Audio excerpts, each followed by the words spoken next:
Tervist, olen Illar Kohviinäevalt ja täna on pühapäev 23.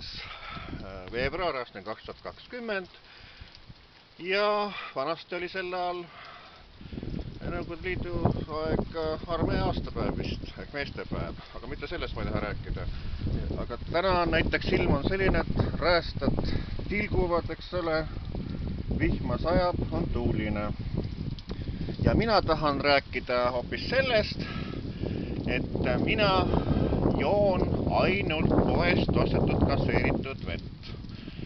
Ja neid mulle õnneks toovad koju hulgim mitu head sõpra-tuttavat.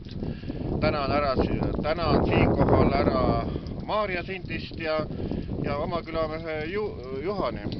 Nii et nemad vaheldumisi mul ikka toovad, sest ma ise nüüd, kui ma jalgrattaga sõidan või bussiga, siis ei joo neid tuua niimoodi.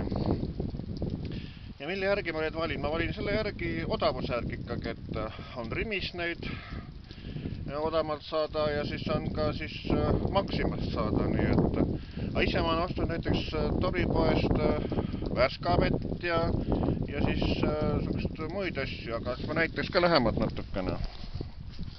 Nii et ma ei taha küll ühegile veefirmale reklaami teha, aga siis sellised pudelid, eks ole.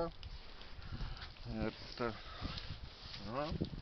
näitan siis äkki kellukest, eks ole, saab joodud ja siin on siis see auravesi, Värska ja siis on üks teine karboniseeritud lauavesi ka. Nii et kaevuvett ma ei joo juba kuskil 4-5 aastat vähemalt. Kevadeti, ütleme nii, et kui ma olen pannud kase tilkuma, siis kasemahla joon ja ka vahramahla. Vahramahla on ka tervislik ja magus. Aga jah, põhiliselt oleme ikkagi kauplust ostetud gaseeritud, just nimelt gaseeritud veede jooja ühesõnaga.